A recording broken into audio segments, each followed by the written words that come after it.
Welcome today to the Transformation for Success show, and this is the Financial Wellness Channel. And today I'm with my guest, Mr. Vladimir Hristov, who is from Bulgaria via Canada. And this is the second show that I'm happy to have you back on the show today. Vladimir, you are a wonderful human being, and really, truly, he is an author. He is an entrepreneur, and he's written 2 books, and we're going to talk about this. Last week you were on the show and we talked about your journey. And for those of you who may be tuning in this week, I want to share something about Vladimir. He's from another system and another culture because he grew up in Bulgaria, coming from a socialistic regime and changing careers several times. He found himself in Canada. But one of the things that he shared with us and last week was sharing how blame and shame and all of this can become your sisters, and how he is helping individuals today live better lives in their communities. So I'm just really happy to have you again on the show to share your incredible journey.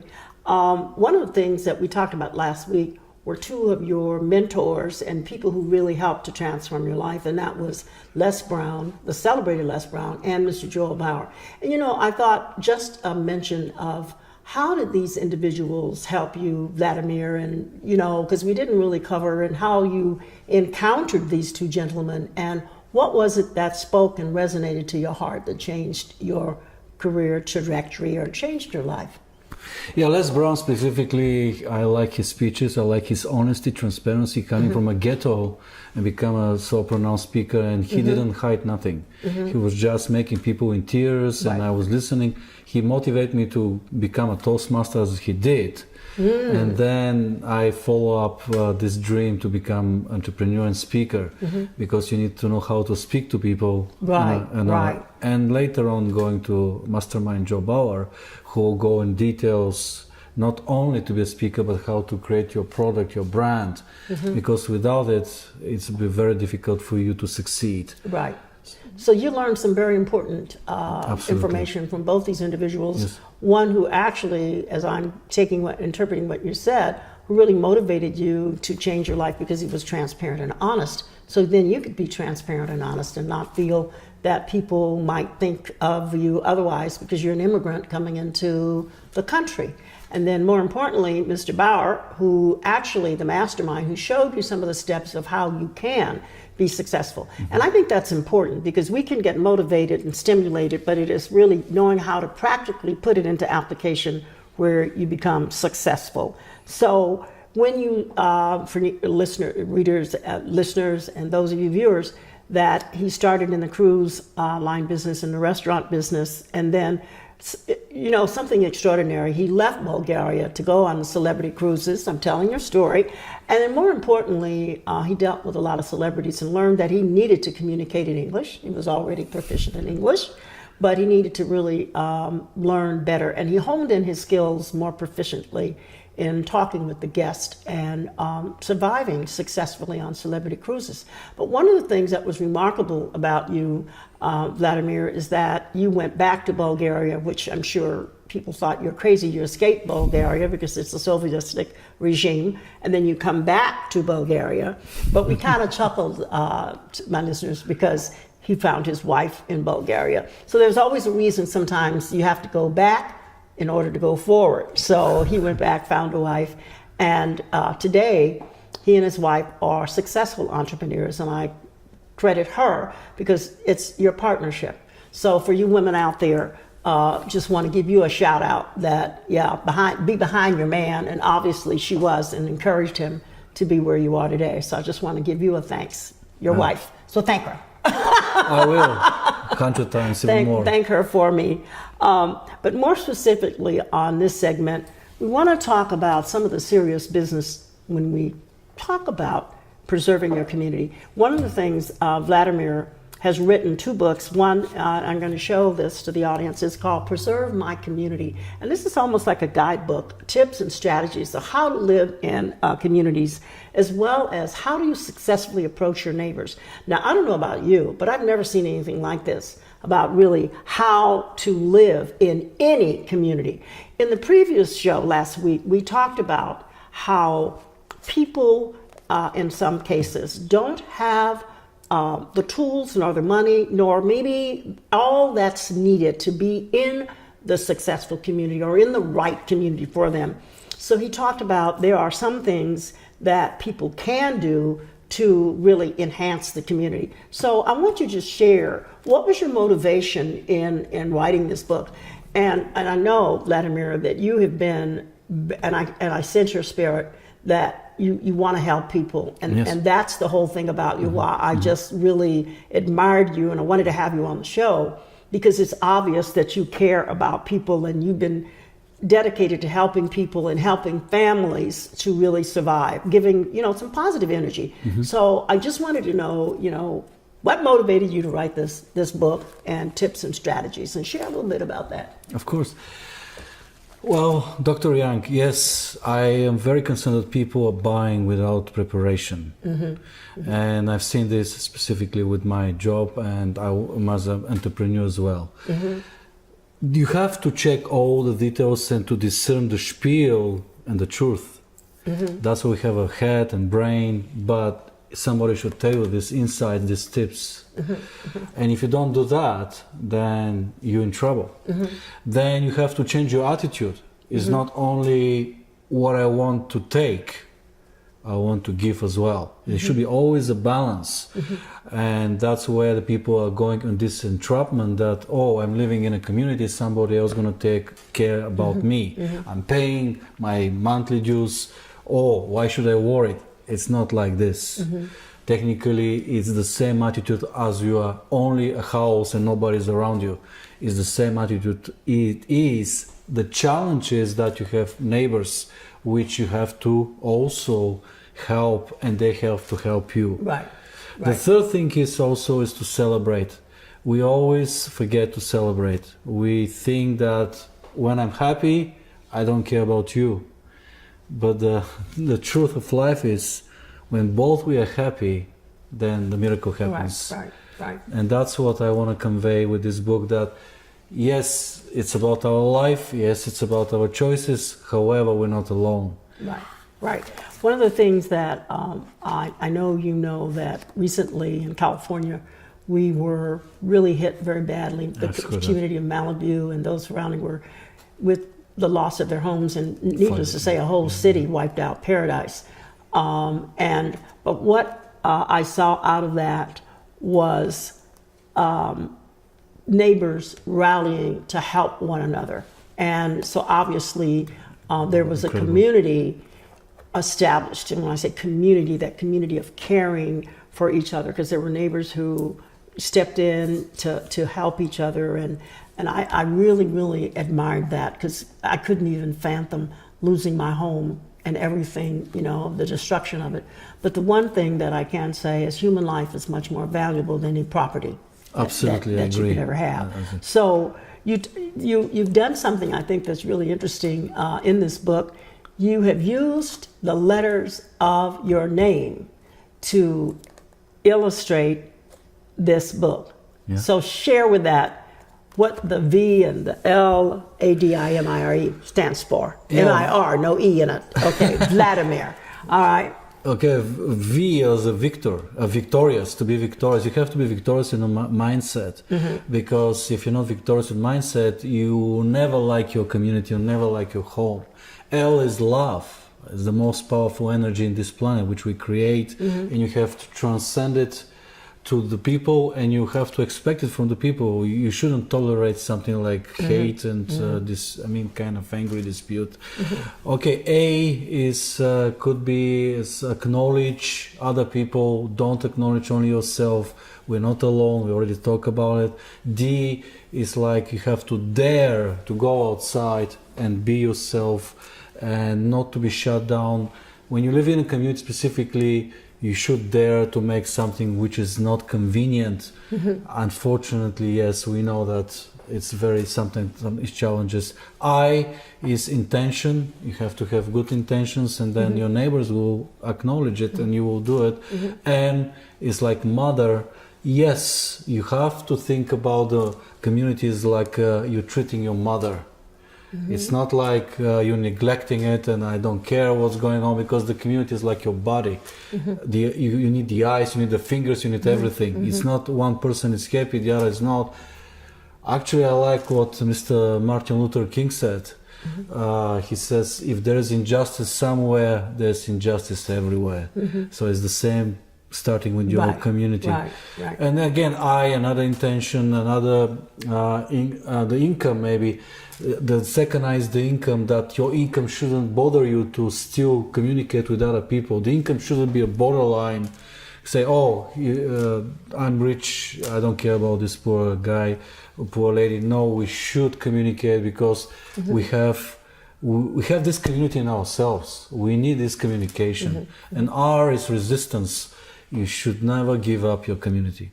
Resistance, because the moment you step down and you gave up, then life is gone. Right. Well, these are all very good victorious words, I will say, that you've coined, and I think that's really clever how you did that.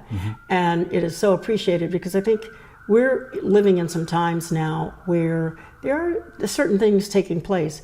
Have you had critics talk about why are you doing this, and to really be against what you believe in? Have you found that in Canada or even over here? Yes, unfortunately, after I've been almost all the videos necessary just to step into the program and present it to the people, one of my managers where I'm doing is actually sent me an email saying, forbidding me to do it. I was looking for support from my colleagues. They kind of backstabbing me and thinking that this is something not normal.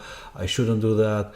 Or even I see the smiles in the faces and the mockery and the laugh. So they feel that talking about preserving your community is something like very vague and very kind of not understanding.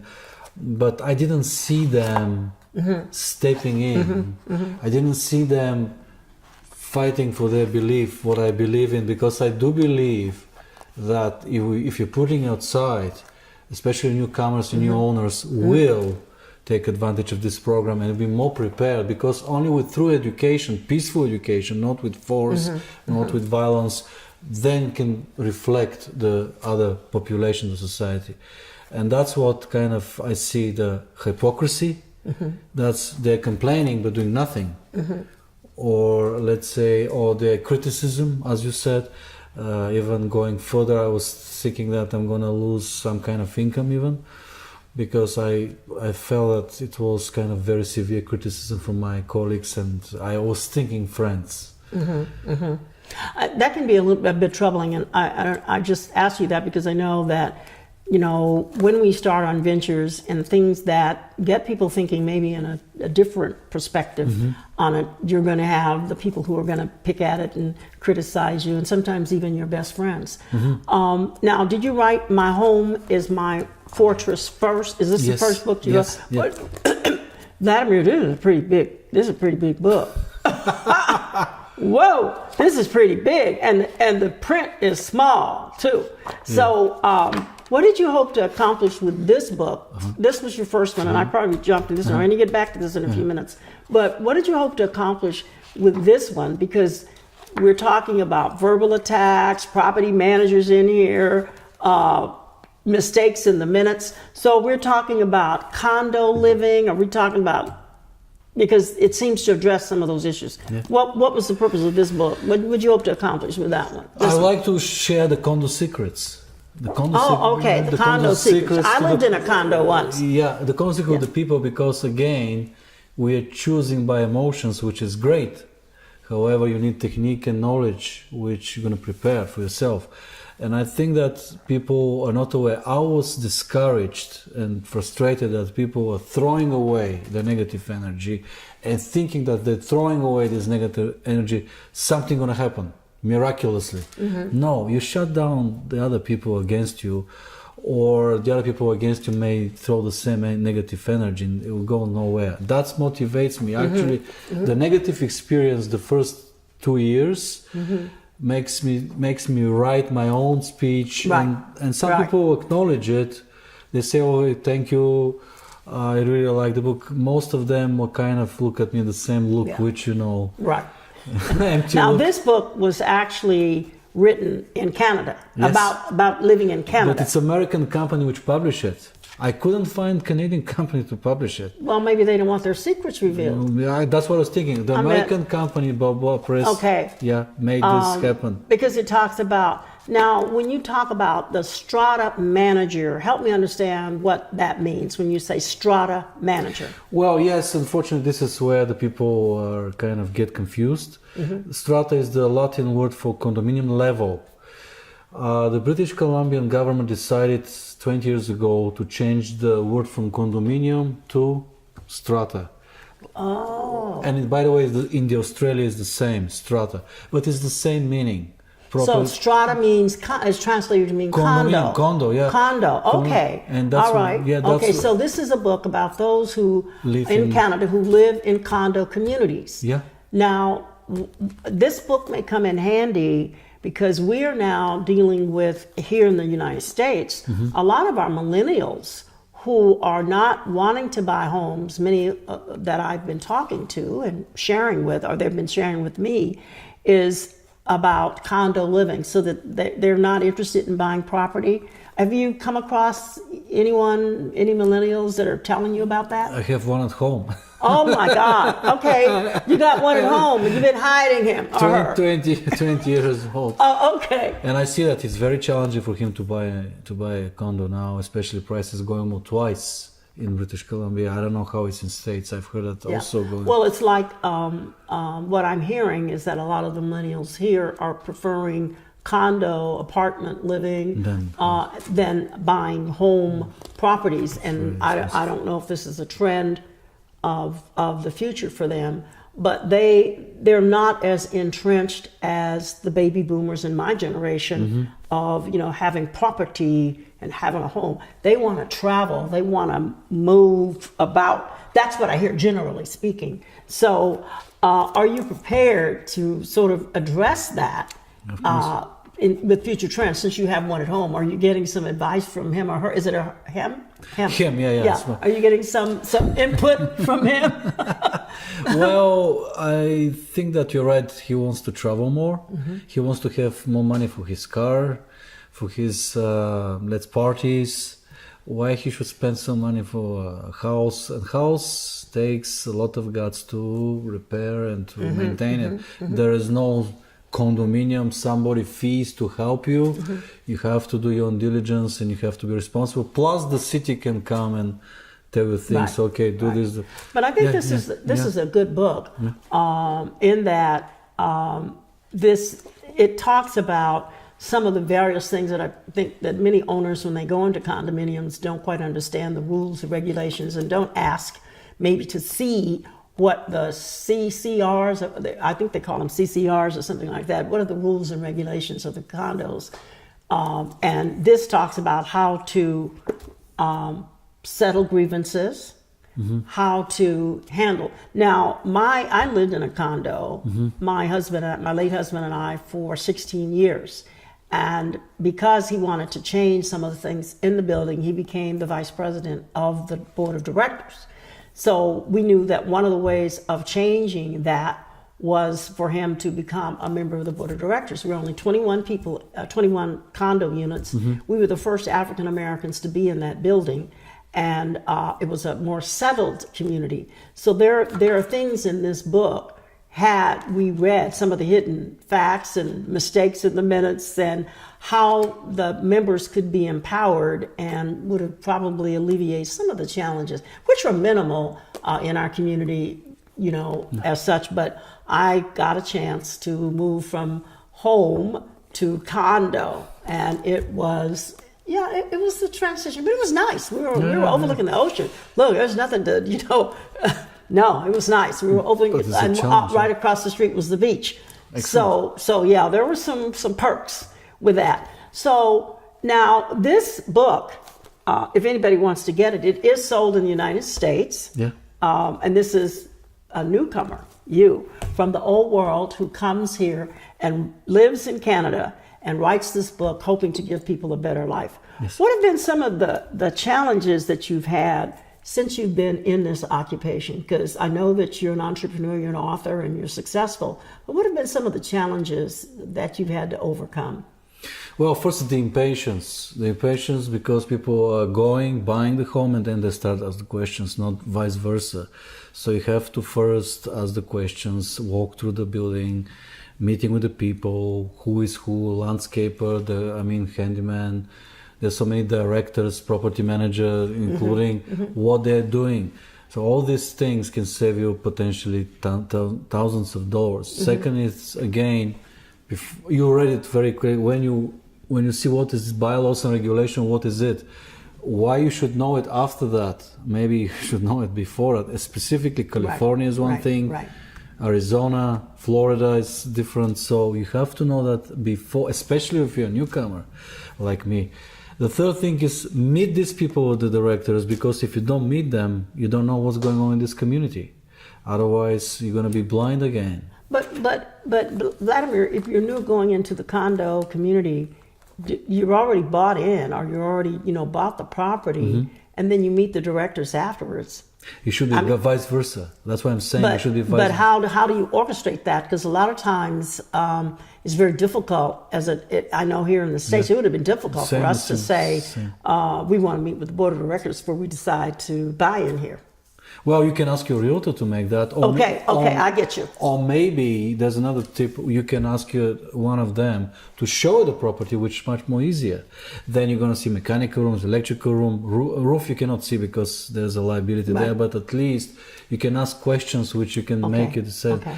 You don't need to meet all of them. Yeah, you're right, because everybody works, is busy. But this can save you again. And by the way people are talking, you can save it. I think you gave the answer. Really, a good answer was, if you are considering going into a condominium, that you have the realtor maybe make the suggestion that the prospective buyers would like to meet with the board of directors or the head of the board of directors. Well, some of them. So, I don't know if that, will harm or hurt, but I don't see there's no reason for somebody not wanting to. The main thing, I guess, what you're saying is to be educated, very informed and educated when you're buying or when you're going into, whether it's a condo, whether it's into a home, a community, that you really need to be aware of these things. Tell me, how does this, in terms of entrepreneurship, how does this help in this business? Would you encourage others to be in this sort of business? And how many actually are you in Canada that are doing this? Well, in British Columbia, it's 1,300 which are doing what I'm doing for a living. As an entrepreneur, there are few of them who are willing to put the work and put it into the social media and make events even in future, because it's a challenge people to understand that it's really educational. But as I explained, without this education, you cannot have success. You're always going to look for the cheapest way to solve a very complicated, complex problems. And by not repeating and be persistent and positive in your message, people are going to go back into a trap. And because that's the challenge, you don't see the tornado is coming. You don't see the tsunami is coming first. It happens after 5, 10, 20 years when you save the money because of the mandatory maintenance, mandatory change of the roof, or whatever it is. Like in the condo where I'm living, they're making renovations. Finally, and I remember the first annual general meeting when I was there as a new owner. I wanted this to happen. It happened 7 years later. Guess how much we pay now? 5 times more. Wow. It was $65,000, now we're paying $300,000 Canadian, but still, it's 5 times more because we postponed this project. Oh yeah. And now it's now everybody agreed, and now we see the difference. You're coming home, your home, and then you see the nice carpet, the nice walls. Before was coffee here, stained all there. Wow. And you're walking after hard work. What you see in your mind, and it reflects your wealth, health, everything. Do you think that these approaches and these strategies and this is going to be applicable in larger cities as opposed to smaller areas? Are you finding it's applicable everywhere. Okay. It's applicable everywhere. I think the small cities will be no-brainer to make them because they know each other for ages. And I think that even they can skip the agent like me. They can say, oh, we don't need you because we help each other. So the egotism is not so much in power there, but in the biggest one, there'll be the challenges where the people has to be repeated and acknowledged and not to give up. If they are choosing to the community, that they have to say, okay, do I want to serve these people or do I want to be by myself? If you want to buy a house and then put your work there yourself, when you go in a community, it's a no-brainer. It's a The only reason why I was thinking about here in the United States, the smaller communities, because they have built a community. And, I'm talking about like Iowa and Idaho and Kansas, some of these places. But when you start looking at New York, you start looking at Chicago here, where there are people living in strata communities. Have you gone to New York? Have you approached some people there and talked about what's going on? Not yet, but I spoke with Chicago and one gentleman, I think it's Detroit. And he says that they have the same issues. People don't want to get involved. And he asked me some tips. I said, pick some wine dinners, cheese dinners, some parties. You have to be persistent. And he was saying, I went to the council by chance. There's no by chance there. If you want to be the board member, you either take it or leave it. And I say, if you don't like it, at the end of the day, sell it and find the community next time before you make this step. Right.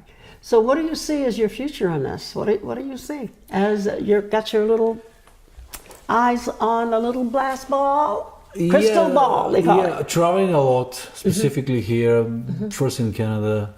Nevertheless, there are different legislation. It's a lot of common sense, commonality. And teaching people to be careful, really, because it's very difficult to find somebody to trust with.